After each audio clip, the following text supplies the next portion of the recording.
그래서 그 주파수가 얼마나 길하게 작용하느냐에 따라서 성공 여부가 달려있다. 안녕하십니까, 깨비대 가모습니다. 반갑습니다, 스님. 안녕하세요. 오늘 알아볼 주제는 좀 색다른 주제를 가지고 왔습니다. 아유, 반가운 소리다. 네. 듣던 중. 우리 사람들이 네.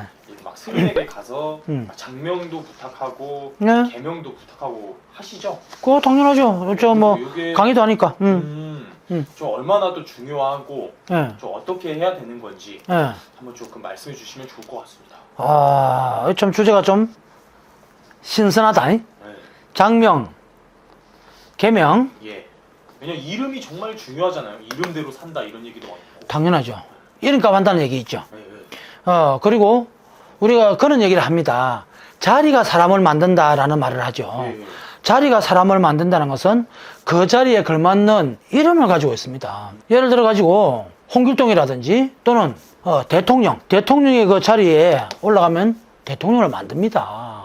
왜? 보좌관들이라든지 참모들이 대통령을 만듭니다. 네. 그 대통령의 격에 맞게끔. 그리고 스님들이 스님 생활하고 수행 생활할 때 그 틀이 잡힙니다. 이와 같이 장명이라는 것은 물론 그 신생아 장명은 부모의 선물이죠. 네. 부모님들이 태어난 자기 이세를 보면서 자기들이 원하는 이름을 짓죠. 신생아한테 물어보고 짓지 않잖아요. 그렇죠. 그래서 장명, 신생아 장명은 부모의 선물이다. 그러나 세상을 살아가면서 그 이름을 갖다가 얼마나 적을 수 있을까? 제가 이제 상담 오신 분들한테 이름이 하도 사나워서 이제 얼마나 이름을 적었어요. 이때까지 50평생까지 그랬더니 많이 적었어요. 그래요. 네. 그분은 많이 적어봐야 한 200번 적었으면 많이 적었을 거야. 우리가 초등학교 이제 들어가면 제일 먼저 글자 연습을 하잖아요. 네, 네. 그러면 이제 깨비대감이면은 계속 깨비대감 연습을 하잖아요. 네. 글자 연습도 하고 자기 이름도 또 적어보고 이걸 계속 연습을 하는 거야. 그러면 이렇게 적고 또 사회에 진출해가지고 이력서 적고 해봐야 수백 번 적기가 힘들어요, 평생. 그 기준에 평생을 얼마나 잡냐면 100년을 잡았을 때, 100년을 잡았을 때 자기 이름 몇백 번 쓰기가, 200~300번 쓰기가 쉽지 않습니다. 200~300번 쓰기가 힘들어요.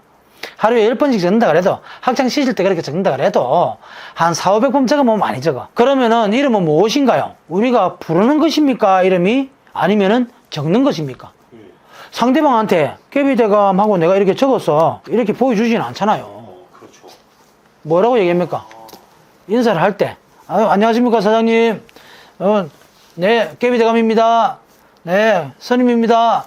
라고 자기의 이름을 호명을 해서, 자기 스스로 호명을 해서 상대방한테 인지를 시켜주죠.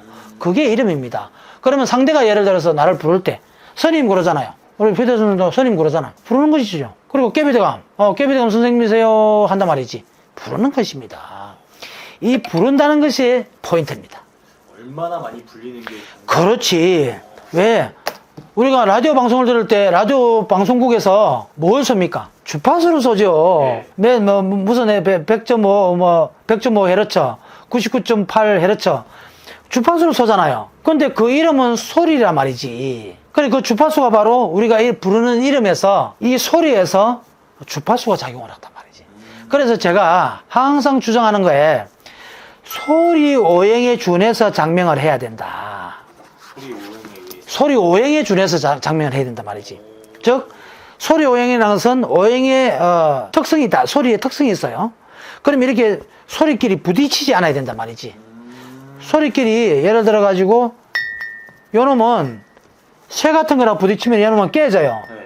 그러면 여기는 요런 소리가 나오고 요런 성질을 가지고 있고 깨지는 성질을 가지고 있고 얘는 얘보다는 강해요. 네. 그럼 얘가 갖다 때리면은 깨져 버리겠지.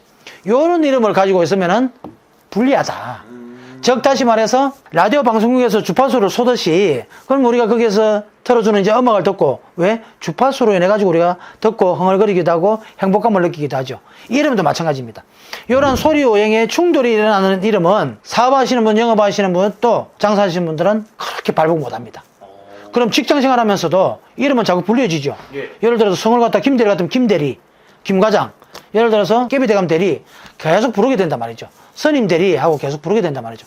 이것이 만약에 조금 전에 설명드렸다시피 충돌이 일어나는 이름이면은 상대방이 듣기가 굉장히 거슬리는 거예요. 그리고 짜증스럽고, 그리고 그 소리, 그 이름을 듣기가 싫고, 이러면 이 사람은 성공하기 힘들겠죠. 이게 바로 소리오행입니다. 그래서 이름은 부르는 것이다. 소리가, 즉 주파수가 작용을 한다. 그래서 상대가 들었을 때 네. 편안해야 되고, 기억에 잔영이 오래도록 남아 있어야 되고, 특히 사업하는 사람들. 그렇죠. 말할 것도 없지. 그래서 이름이 이 시대에 엄청나게 중요합니다. 왜냐면 저도 이제 이런 가르침을 듣고 든 생각이 우리 적었을 때 예쁜 이름이 있고 불렀을 때 막 듣기 좋은 이름이 있듯이 당연하죠. 정말 좀 후자에 해당되는 이름을 장명을 해야 되는 거예요. 당연하죠. 그래서 크게 임명용 한자가 있거든요. 인정을 하는 임명용 한자 개수가 있어요. 그래 그 임명용 한자 내에서 쓸 수 있는 한자가 있고, 또 부르는 거기 때문에 이걸 한자, 예전에는 원형 이정에 입각해 가지고 장명의 공식이 있어요. 그게 다 준해서 획수 그리고 한자, 원형 이정 다 맞춰 가지고 정형화 시켜서 이름을 장명을 했단 말이지. 저는 그러지 않습니다. 저는 소리오행에 준해서 장명을 합니다. 그리고 계명도 소리오행에 준해서 장명을 하고 계명을 합니다. 그러면은 정말 이렇게 좀 찾아오는 손님들 중에서도 선생님께서 말씀해 주신 게 이제 신생아 같은 경우는 좀 부모의 선물로, 그렇죠. 그래서 좀 그 이름으로 나는 살던데 좀 막히고 했던 분들은 정말 계명이 필요한 거잖아요. 당연하죠. 왜? 사주 보완 작용력도 있거든. 이름이라는 것이 또 계명을 하는 이유는 사주 보완 작용력을 갖다 주기 위해 가지고 계명을 하는 것이거든. 본인의 또 사주 또한. 당연하죠. 그래서 자기의 본인의 사주를 보고 생년월일 시를 보고 정밀 진단을 해가지고 사주적으로 보완작용을 이걸 어떻게 해줘야 될까라는 것도 확인을 해야 된단 말이지. 어떻게 보면 개명하는 것 자체도 정말 중요한 부분이네요. 까다롭습니다. 막 그렇게 좀 쉽게 하는 게 아니라. 그래서 쉽게 절대 이 계명이라든지 장명도 마찬가지지만 왜 평생 불리워지는 거기 때문에 쉽지 않습니다. 그래서 심사숙고하게 되죠. 그냥 뭐 일주일씩 열흘씩 머리 싸매고 이제 또 뽑아놨다가 또 살피고 또 뽑아놨다가 또 살피고 이렇게 예비 후보를 딱 뽑아놓고 그리고 나서 이제 계명하시는 분과 의논을 하죠. 그래서 이름은 정의를 내리자면 이름은 적는 것이 아니라 이름은 부르는 것이다. 그래서 그 주파수가 얼마나 길하게 작용하느냐에 따라서 성공 여부가 달려있다. 이름이 이렇게 중요합니다. 그래서 계명을 하실 때는 반드시 깨비대감을 찾아오셔야 됩니다. 저는 정말 방금 말씀을 듣고 네. 스님을 찾아가야 된다고 생각이 들었어요. 시청자분들도 그랬을 것 같은데, 왜냐면 정말 이렇게 소리 오행에 맞춰서 막 해야 된다는 것 자체가 처음 좀 이렇게 접하는 거다 보니까. 그래서 우리 PT 스님들 많이 또 그냥 업무적으로 많이 또 뭐 접하시겠지만, 요걸 내가 사실 비법을 갖다 지금 방송에다가 조금 이렇게 내비치는 것도 요번엔 지금 처음입니다. 감사합니다. 그래서 개인적으로는 별로 뭐 이거 좀 숨기고 싶은데, 아껴야지. 그렇죠. 나도 필살기가 있는데, 좀 아껴놨다가 정말로 필요한 사람들한테 좀 장명을 해주고, 계명을 해주고, 이렇게 널리 좀 펼 수 있도록, 이렇게 나는 가고 있거든. 근데 나이가 나도 좀 드는지, 그러면 내가 숨겨놨다가 뭐 하겠나. 필살기를 숨겨놨다가 뭐 할 것이냐. 좀 한 살이라도 좀 젊고, 한 해라도 좀 싱싱할 때, 많이 좀 풀어놓고 베풀어 놓는 것이 그것이 중생고자 할인공당 하는 것이다. 여기서 말하는 중생은 낫다는 것이 아닙니다. 무리중자를 얘기하는 겁니다. 누구한테 제가 저 중생이라는 단어를 좀 썼더니 그럽디다. 선생님 그러면 됩니까? 아닙니다. 중생은 나쁜 의미도 아니고 나쁜 단어도 아닙니다. 무리중자입니다. 무리중자. 이렇게 무리지어서 살아가는 이라는 의미이기 때문에 절대 어감이 조금 그래서 그렇지 나쁜 의미는 아니라는 거. 또 다시 본론으로 돌아가서 장명과 계명은 소리에 입각해서 소리오행에 입각해서 해야 된다. 그래야지 성공 여부를 가늠할 수 있다. 성공의 반열에 들 수 있다. 평생을 풀러가는 것입니다. 이러면 적는 거 몇 번 안 됩니다. 그래서 아시는 분들은 저를 찾아옵니다. 오셔서 손님 이름이 너무 이렇습니다. 이름이 너무 그냥 부르기가 좀 힘들어요. 그렇죠. 이름이 부르기가 힘든 이름은 기억에도 잔영에도 잘 남지 않고 주파수도 자꾸 충돌이 일어나는 주파수가 돼서 사회생활 하는데 굉장히 불리하게 작용합니다. 정말 그 이름으로 인해서 많은 것들이 작용을 하네요. 당연합니다.